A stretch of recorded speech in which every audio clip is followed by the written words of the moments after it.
যেহেতু আমরা সিটি নির্বাচনের ঘোষণা দিয়েছি, অবশ্যই আমরা নির্বাচন করবো, আপনারা আস্থা রাখতে পারেন। সামাজিক যোগাযোগ মাধ্যম থেকে উঠে এসে রাজনীতির ময়দানে এবার ঢাকা সিটি কর্পোরেশন নির্বাচনে মেয়র পদে লড়তে যাচ্ছেন আলোচিত কন্টেন্ট ক্রিয়েটর হিরো আলম।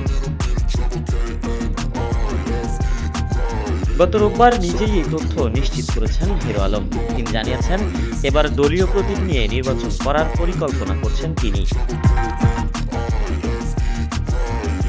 এর আগে বিভিন্ন নির্বাচনে স্বতন্ত্র প্রার্থী হিসেবে অংশ নিয়েছিলেন তিনি, তবে এবার ভিন্ন পথে হাঁটার ইঙ্গিত দিচ্ছেন হিরো আলম।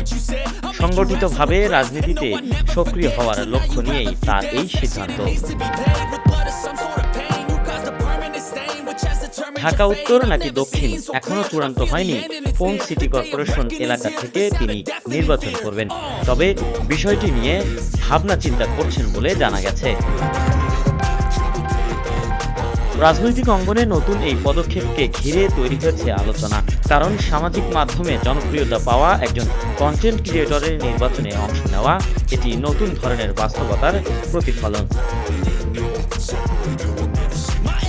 নির্বাচনের প্রস্তুতির অংশ হিসেবে ইতিমধ্যেই মানুষের সঙ্গে যোগাযোগ বাড়াচ্ছেন তিনি। তাদের সমস্যা জানা এবং সম্ভাব্য সমাধান নিয়ে কাজ করার কথাও উঠে এসেছে তার পরিকল্পনায়।